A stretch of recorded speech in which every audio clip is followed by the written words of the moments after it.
la asignatura de Ciencias Sociales, esta semana estuviste aprendiendo sobre el arte en el siglo XIX. Pues yo te voy a mostrar de manera resumida este contenido otra vez.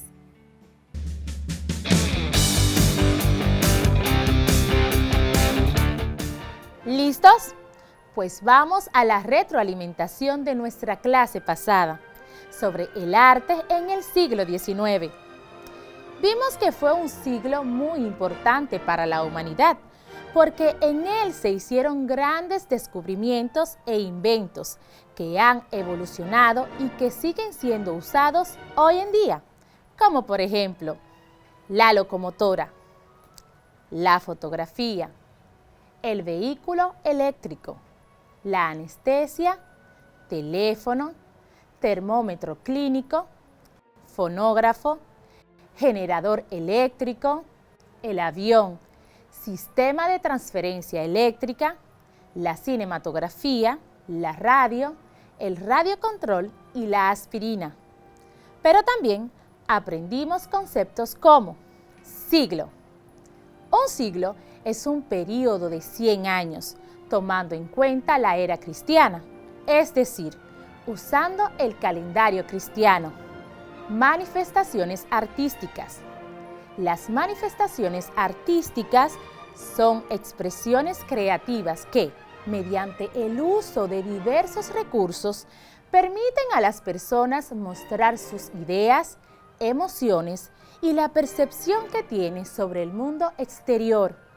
En el proceso de desarrollo, el arte encontró distintas formas de manifestarse en el mundo que nos rodea, como por ejemplo, la pintura, la música, la literatura, la arquitectura, la escultura, la danza, el teatro, el grabado, la fotografía, el cine y el arte digital. Ya en el arte moderno encontramos artistas que unen diferentes manifestaciones del arte para conseguir transmitir un mensaje determinado de manera personal y efectiva. Un movimiento artístico es una tendencia referente al arte, con una filosofía y estilo común, seguida por un grupo de artistas durante un periodo de tiempo y a nivel mundial. Y vimos los siguientes movimientos artísticos, como por ejemplo el romanticismo.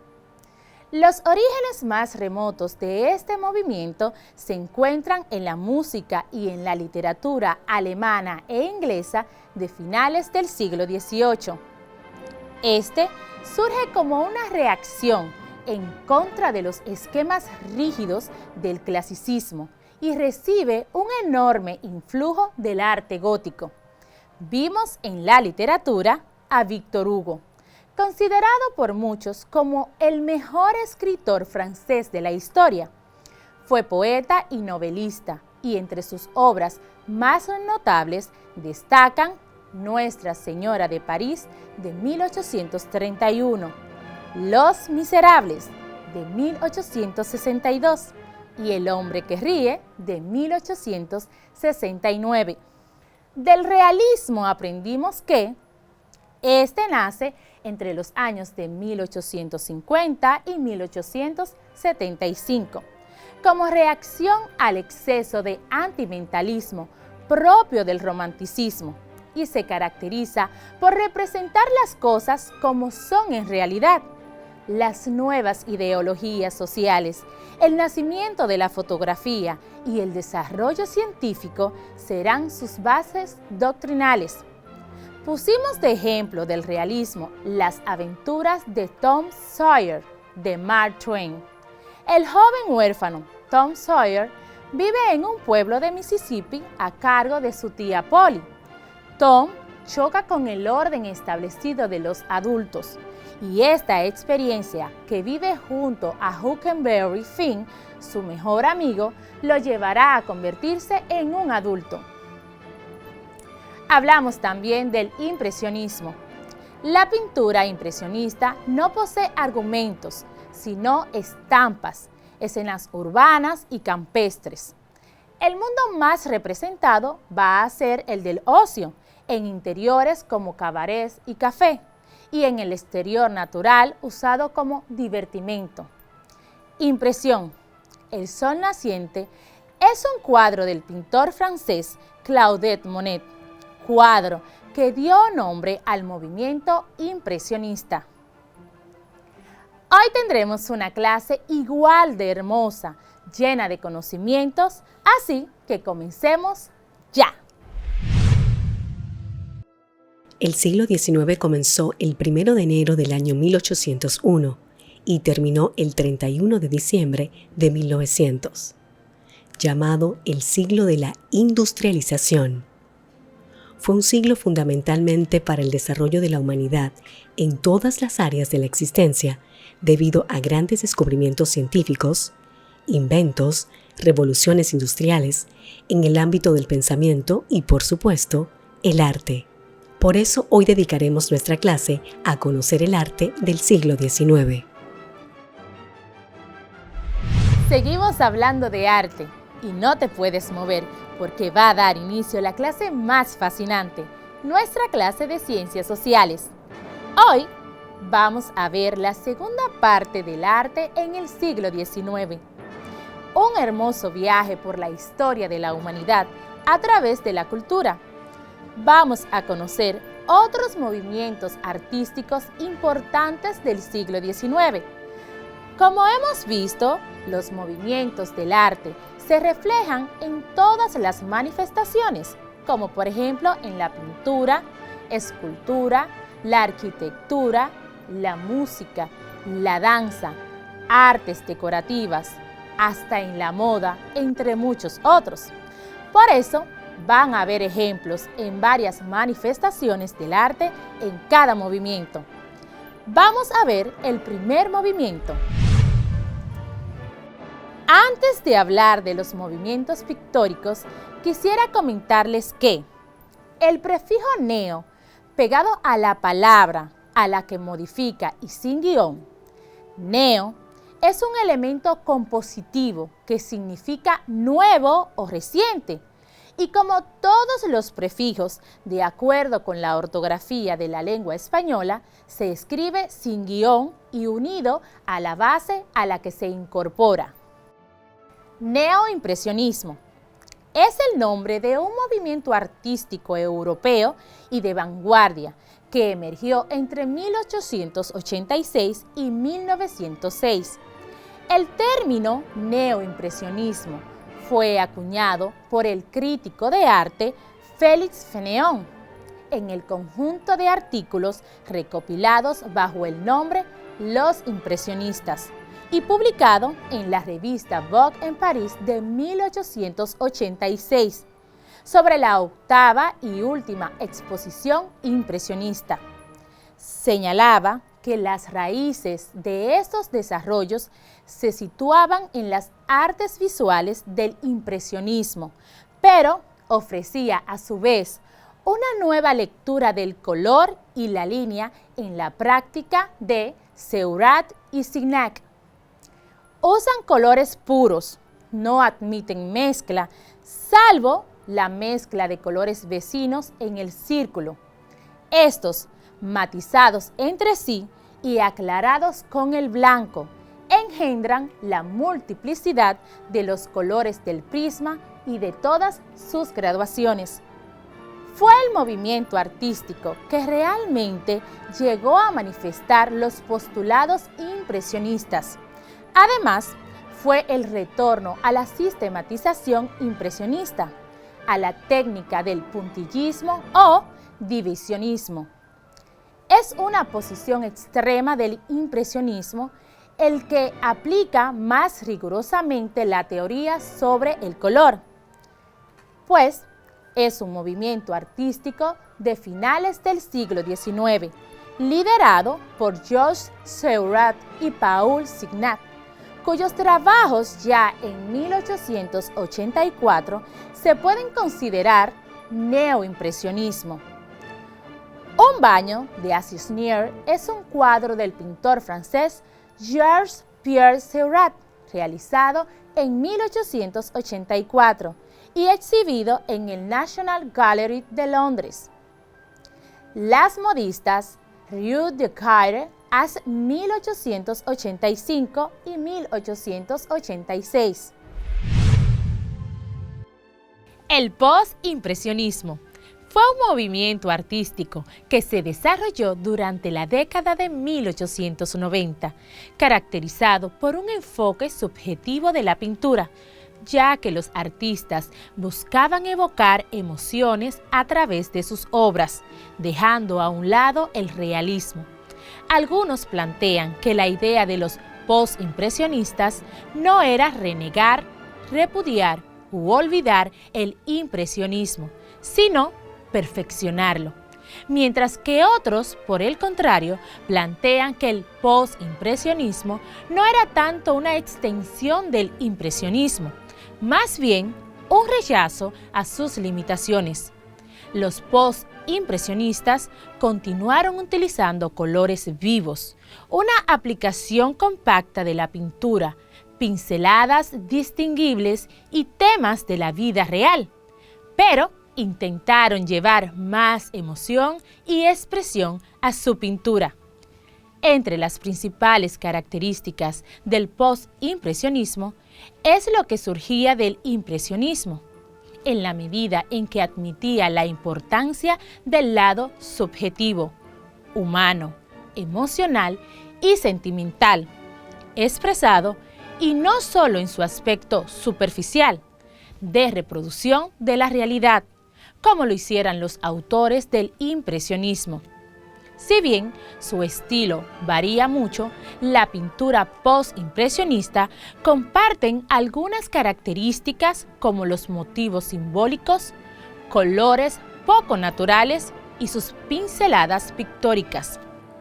El término postimpresionismo fue utilizado por primera vez por el crítico de arte británico Roger Fry Elliot para calificar las obras expuestas en la Grafton Gallery en Londres en 1910 de Paul Cézanne, Vicente Van Gogh y de Paul Gauguin. La Noche Estrellada, 1889, de Vicente Van Gogh, colección del Museo de Arte Moderno de Nueva York. Vicente Van Gogh, autorretrato. Detalle de un autorretrato de Cézanne, 1875. Los jugadores de naipe, 1892. La revolución industrial impulsa los principales cambios que sufre la arquitectura en la segunda mitad del siglo XIX. Trae consigo los nuevos materiales de construcción, como son el hierro, el acero laminado, el hormigón armado o el vidrio. Con estos se construían lugares funcionales surgidos de las necesidades de la nueva sociedad capitalista e industrial, lugares donde se necesiten grandes espacios diáfanos como invernaderos, mercados, zeppelin, naves, fábricas, puentes, bibliotecas, etc. La arquitectura de hierro fundido es una forma de arquitectura desarrollada mediante el uso de ese material y técnica. Fue un estilo prominente en la era de la Revolución Industrial, cuando el hierro fundido se volvió relativamente barato y el acero moderno aún no se había desarrollado. Entre los primeros ejemplos de la arquitectura monumental que incorporó el hierro fue la cúpula del Mercado de Granos de París, Francia, en 1811. La casa del comisario del Royal Naval Dockyard, Bermuda, 1820. Se considera la primera casa construida con una estructura de hierro. Chicos, los espero la próxima clase para conocer el arte en el siglo XX en nuestro magnífico viaje por el saber. Yo soy Yoncel Ferreras y esta fue otra fascinante clase de Ciencias Sociales. ¡Chao! Y es momento de pasar a las ciencias de la naturaleza, en la que Ediberto y Pevens trabajaron el tema de los fenómenos atmosféricos, en especial la nieve y el granizo. ¡Vamos!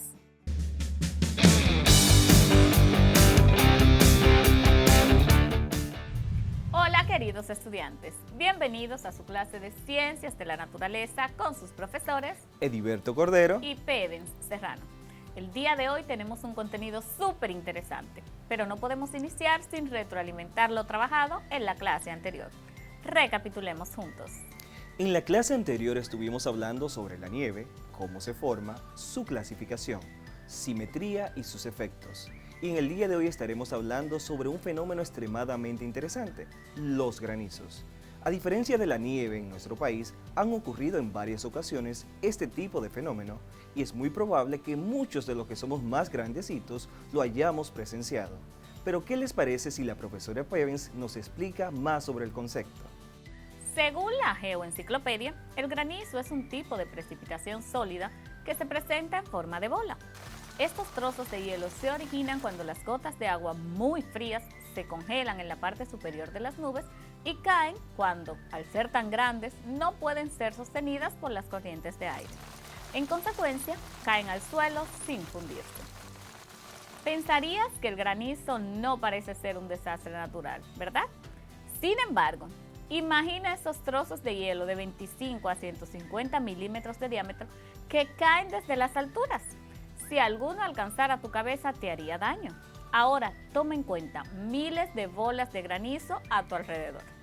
El granizo se forma en la parte superior de las nubes, a unos 3.200 metros de la superficie de la Tierra. El problema con el granizo es en realidad su posibilidad de caer en una tormenta. Estas tormentas de granizo o granizadas pueden dañar las cosechas, los animales, las construcciones y a las personas. No quiero ni imaginar que salga a la calle y ¡plán! Una lluvia de granizo, arruinada de una. Pero aunque suene cruel, pasa. Pero veamos cómo se forma el granizo. El granizo se forma en la parte superior de las nubes, a unos 3.200 metros de la superficie de la Tierra. Las corrientes ascendentes de aire levantan las gotas de agua y ahí, heladas, colisionan unas contra otras y forman bolas más grandes. Si la corriente ascendente no puede soportar más el peso del granizo o se debilita, las bolas caen en estado sólido. A medida que aumenta su tamaño, el granizo también aumenta la velocidad a la que cae. No es perfectamente redondo. Puede tener capas y un relieve muy irregular y áspero al tacto. En regiones con clima templado se producen tormentas de granizo durante los meses calurosos y rara vez se producen en los trópicos. En estos últimos casos, las granizadas tienen lugar en las zonas elevadas. En la India, China y algunas zonas del medio oeste de Estados Unidos son comunes las tormentas de granizo. Por ejemplo, durante la temporada del monzón en la India es particularmente propensa a sufrir tormentas. En 1888 cayó una fuerte granizada en la zona de Moradabad y desafortunadamente murieron unas 250 personas. No se puede decir que las personas tengan miedo al granizo como lo tienen a las tormentas o los terremotos. Pero una tormenta de granizo daña las cosechas, lesiona a los animales de la granja, arruina o daña edificios y hasta lesiona y mata a las personas. Por supuesto, esto depende del tamaño y el peso de la bola de granizo. Una de las granizadas más severas ocurrió en Bangladesh en 1986. Fue un desastre que mató 92 personas. Se reportaron bolas de granizo que superaron los 1.000 gramos de peso. Por suerte, las tormentas de granizo no llegan sin previo aviso, dando tiempo a tomar las precauciones del lugar. La tecnología ha avanzado y pocos fenómenos previsibles nos toman por sorpresa, ya que los radares nos permiten detectar a tiempo tales fenómenos. Pero no siempre fue así. A través de la historia, las personas han hecho uso de su ingenio para evitar el granizo. Por ejemplo, durante el siglo XX fue común la siembra de nubes en Rusia y los Estados Unidos, que consistía en la modificación del clima mediante la adición de partículas químicas en el aire con ayuda de aviones o cohetes. Muchos agricultores dispersaban cristales de yoduro de plata en las nubes que parecían proclives a producir granizo. La intención era reducir la cantidad de humedad necesaria para la formación del granizo, ya que si las bolas de este permanecen pequeñas, es probable que se derritan antes de llegar a la superficie terrestre. Dichos métodos no gozaron de suficiente validez y efectividad. Por suerte, en la época actual, los meteorólogos hacen uso del radar y los satélites para detectar posibles tormentas y caída del granizo, hecho que permite emitir avisos a la población para que ésta implemente medidas de precaución. Por cierto, estuve viendo hace unos días en las noticias que hubo una tormenta de granizo en Texas, que dejó graves daños a autos y casas. Generalmente, los países con climas más fríos es donde tienden a producirse las granizadas, aunque con el cambio climático, algunas cosas van cambiando. Así es, Pevens, porque según registra el Listín Diario, el 24 de febrero del 2018, una granizada sorprendió a los pobladores de Santana en Peravia. La granizada se registró pasadas las 2 de la tarde en la comunidad de Santana, donde sus pobladores no salían del asombro por la extrañeza del fenómeno meteorológico. Algunos ciudadanos reaccionaron asustados ante la caída de los granizos. No es para menos, porque así sucedió en mayo 20 del 2011 en La Romana. Según datos del periódico El Nacional, los aguaceros producidos estuvieron acompañados de una tormenta de granizos y descargas eléctricas, que provocaron la rotura de cristales de vehículos y la inundación de calles y avenidas en distintos sectores. La granizada generó pánico en los romanenses por los golpes y ruidos que producían los trozos de hielo sobre las viviendas construidas de zinc y la fortaleza cómo caían. Muchos vehículos estacionados o en circulación sufrieron la rotura de los cristales. Las lluvias duraron varias horas y vinieron acompañadas de descargas eléctricas que causaron daños a efectos electrodomésticos y computadoras, según se reportó desde el barrio Quisqueya al oeste de la ciudad. Según la página de Municipios al Día, en julio del 2017, en Santiago de los Caballeros, los granizos provocaron alegría entre los residentes de esta ciudad. Fuertes lluvias acompañadas de una granizada azotaron a la ciudad de Santiago de los Caballeros, provocando que cientos de adolescentes y jóvenes ocupen las avenidas y las calles, motivados por los trocitos de granizos. De igual modo, se registra en que el 11 de enero del 2019, Diario Libre reportó la noticia de que lluvia y granizos cayeron en el sector de Los Hatillos, en Atomayor del Rey, impresionando a los residentes de este municipio. Evento confirmado más tarde por la Oficina Nacional de Meteorología en dicha comunidad. Así vi buscando sobre el tema una publicación del 12 de mayo del 2019 de Jens Surier, que compartió de su cuenta de Twitter un video de la granizada ocurrida en Manabao, Jarabacoa. Así que, como vimos, el granizo, aunque no es un fenómeno recurrente, tampoco es tan extraño, pero aún así no deja de sorprender por su peculiaridad. Y justo por eso presentaremos algunos datos curiosos sobre el granizo. El granizo más pesado se registró en Bangladesh, con un peso de 2.25 libras el 14 de abril de 1986. El diámetro más grande medido oficialmente es 7.9 pulgadas o 20 centímetros de diámetro y 18.622 pulgadas o 47.3 centímetros de circunferencia. Esto sucedió en Dakota del Sur el 23 de julio del 2010. La circunferencia más grande medida oficialmente, 47.6 centímetros y 17.8 centímetros de diámetro, en Aurora, Nebraska, el 22 de junio del 2003. La mayor precipitación promedio de granizo ocurre en Kericho, Kenia, en África.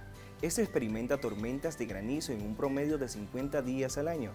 Kericho está cerca del Ecuador y la elevación de 7.200 pies contribuye a que sea un punto caliente para el granizo.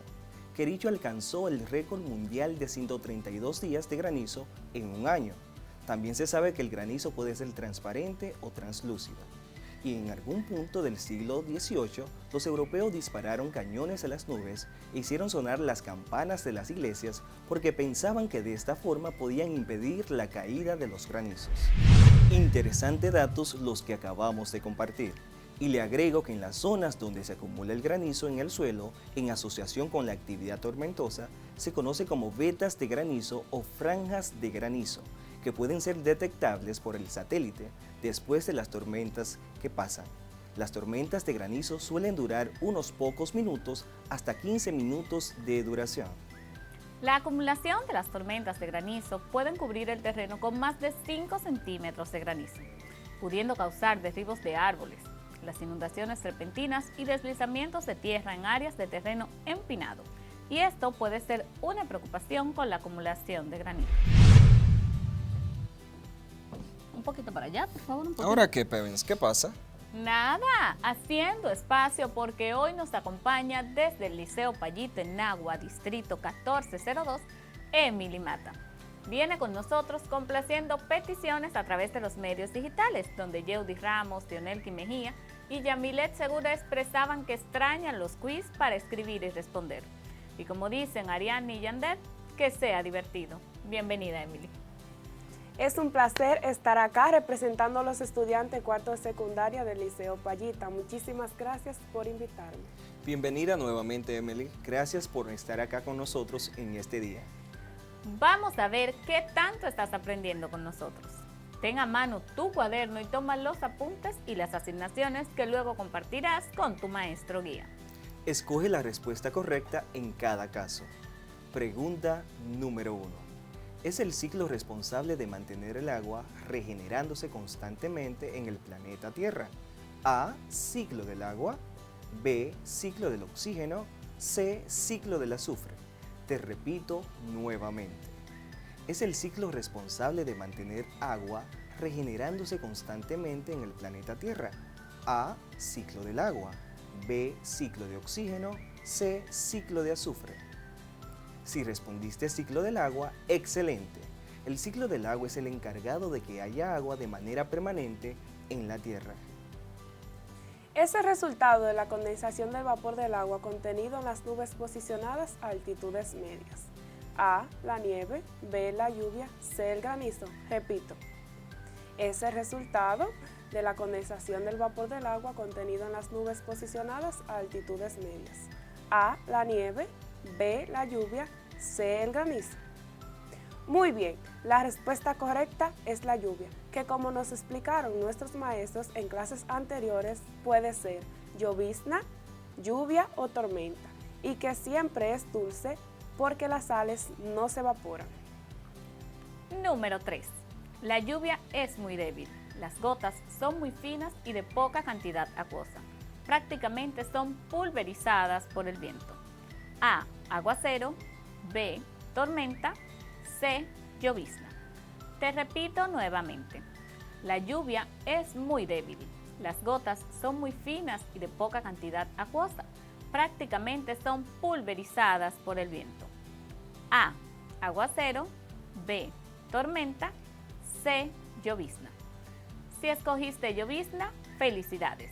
Esta lluvia ligera que casi no se siente es la denominada llovizna. Es un fenómeno meteorológico que consiste en la precipitación de pequeños cristales de hielo que toman hermosas formas geométricas. A. Granizo. B. Lluvia. C. Nieve. Te repito. Es un fenómeno meteorológico que consiste en la precipitación de pequeños cristales de hielo que toman hermosas formas geométricas. A. Granizo. B. Lluvia. C. Nieve. Si respondiste nieve, felicidades.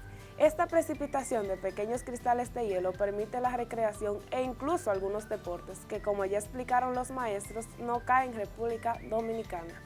Pregunta número 5. Es un tipo de precipitación sólida que se presenta de forma circular. A. Granizo. B. Lluvia. C. Nieve. Te repito nuevamente. Es un tipo de precipitación sólida que se presenta de forma circular. A. Granizo. B. Lluvia. C. Nieve.